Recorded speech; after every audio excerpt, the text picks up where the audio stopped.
Dans les communications qui entourent un changement, vous serez confronté à toutes sortes de réactions et bien sûr à des résistants au changement.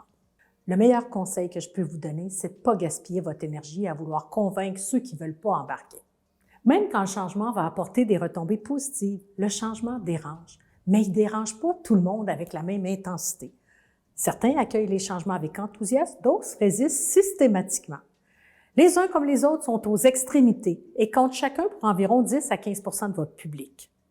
Quand vous annoncerez un changement, préparez-vous à rencontrer ces deux réactions, mais évitez de porter toute votre attention sur les résistants en essayant, par exemple, de les neutraliser.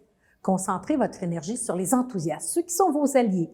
La majorité de votre public se situe entre ces deux extrêmes, avec une attraction naturelle pour l'un ou l'autre des deux pôles.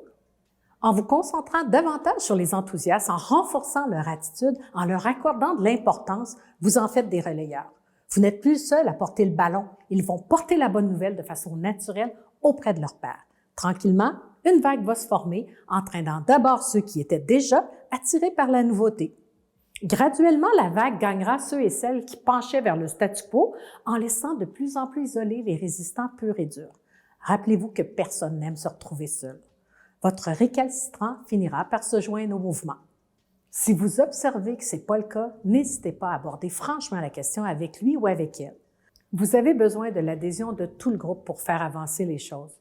Vous avez donc besoin de savoir si cette personne est prête à vous suivre ou non.